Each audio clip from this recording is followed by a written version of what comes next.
Welcome to 60 for 30, a Magic the Gathering project designed to give you a playable deck that costs about $30 in the paper world. Today, we'll be looking at a standard deck. Are you an edgelord? Do you love vampires, the color black skulls, insanity, madness? Well, then we've got the right deck for you. This is Mono Black Insanity. It focuses on the madness mechanic, and how it works is when you discard a card and it has a madness effect, you can pay the madness cost and cast the card rather than discarding it. We have Asylum Visitor over here. It's an aggressive creature. This is an aggressive deck.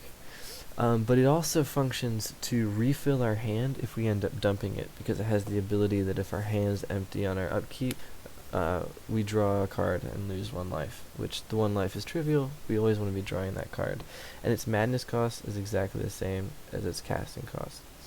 Voldaren Pariah has a madness cost of 3 swamps, which is easy to deal with since we're a mono black deck. It's a 3/3 flyer, which is great for just 3 mana, but it can also transform into a 6/5 flying creature if we sack 3 of our creatures.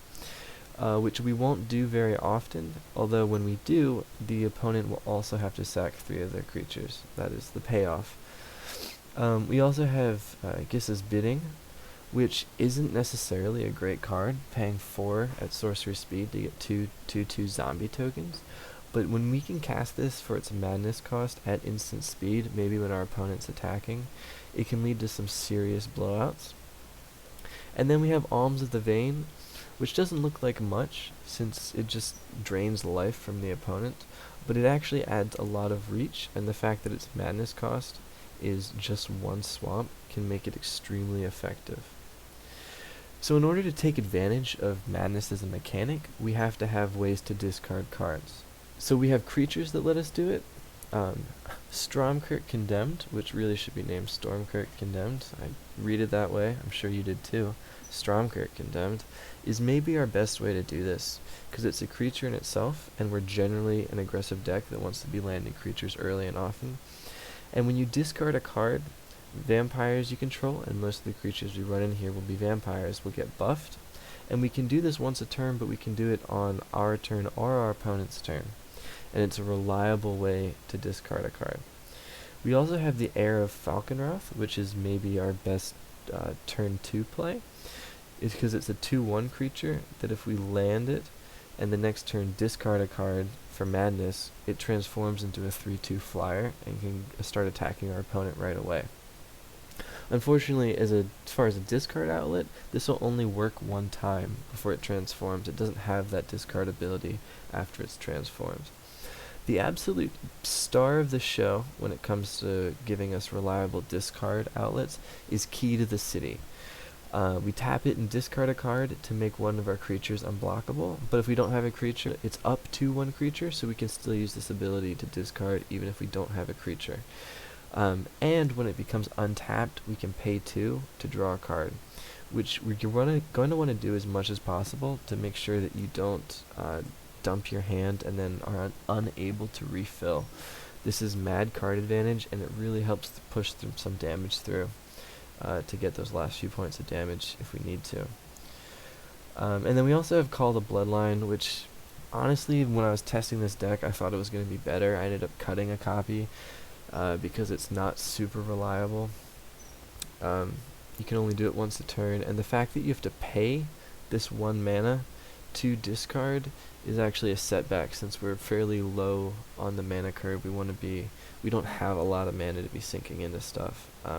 But you do get a vampire token with lifelink, which is pretty nice because it's vampires who get pumped by the Stromkirk Condemned, and it's a chump blocker at instant speed. It's helps poke through some damage, gain you some life, help you race your opponent. It's not bad. It's not great though. And then this is kind of silly. We're also going to play 4 Lupine Prototypes, which is a 2-drop 5/5 creature, which is insane, but it can't attack or block unless the player has no cards in hand, so that's going to be us.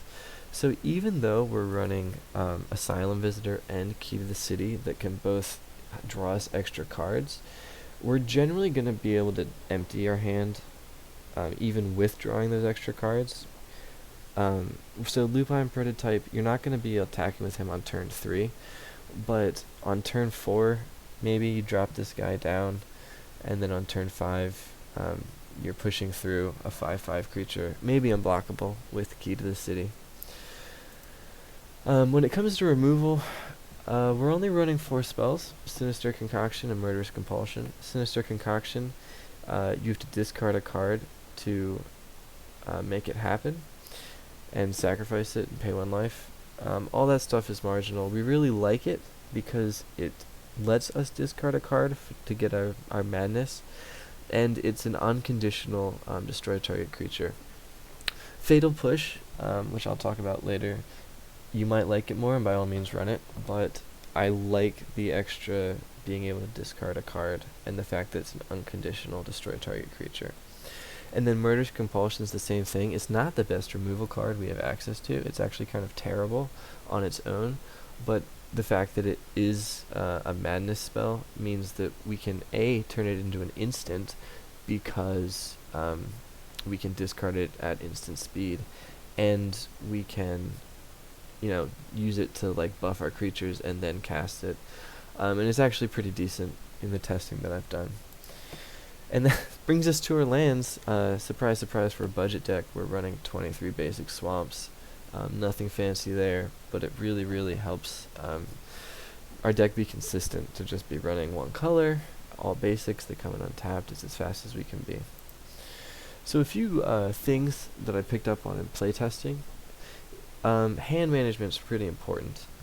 Pacing what you do with the cards you have, and trying to simultaneously empty your hand to get the most out of Lupine Prototype, but also draw cards up through our Asylum Visitor and Key to the City.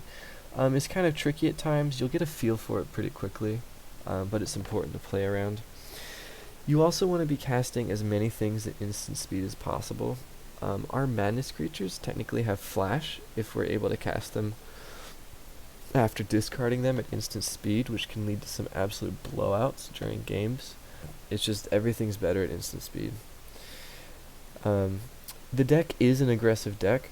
You really want to be winning quickly, but given our card advantage engines, we can actually grind it out in the mid game if we have to, which is actually pretty nice. This deck's going to be standard until the fall of 2015, when the set after Amonkhet comes out. So it's good for a while, and I'm not kidding you. This deck that I just lined out for you, you can buy for $11.57 on TCG Player right now, today, minus the cost of the 23 swamps. I'm assuming that you have those lying around or can get access to them pretty cheaply. So our target's $30 for 60 cards. The 60 I laid out for you come in at about 1/3 of that. So if you want to upgrade it with some stuff, you absolutely can, but I actually really like this list by itself. And your eyes do not deceive you, this is not a typo. You can order this deck online for under $2. I know lots of people don't like Magic Online or aren't on Magic Online because they don't want to re-buy cards that they already have. But if you want to just play Magic against people at any time of day, here's a $2 semi-competitive standard deck to get out there and just start playing.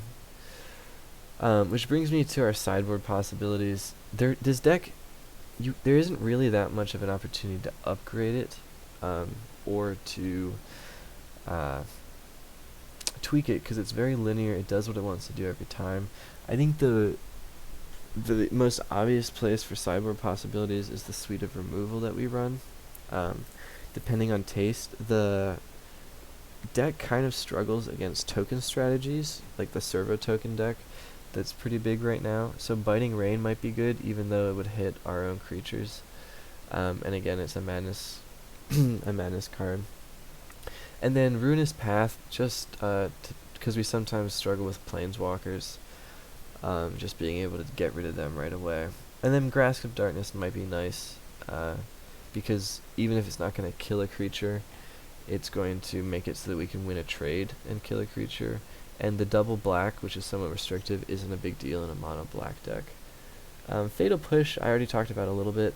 It's obviously a great spell. I don't love it in this deck because we don't have that many consistent ways to trigger Revolt. And if you're not triggering Revolt, then it's only a pretty good removal spell. So I like Sinister Concoction, but by all means, play around with it. And best of luck with this deck, guys. I think it's honestly really sweet. I won a lot more games than I expected it to, and my favorite part about it is that with balancing how to make the most out of your madness, it's actually pretty darn good at having answers for things and making some pretty sweet plays. It's not a boring linear play creatures, attack with creatures deck. You have an awful lot of options. So check it out and enjoy. I hope to see a few of you playing it online. Thanks for watching, guys. This has been 6D for 30, our standard edition. Make sure to subscribe or comment, let us know what you think, and come back for next time for our next video. We will be doing standard and modern decks in the future, with our goal to get you a deck for $30 minus the sideboard, and to hopefully give you a fun, competitive, upgradable deck, or some combination of those three goals, that you can really have a great time with.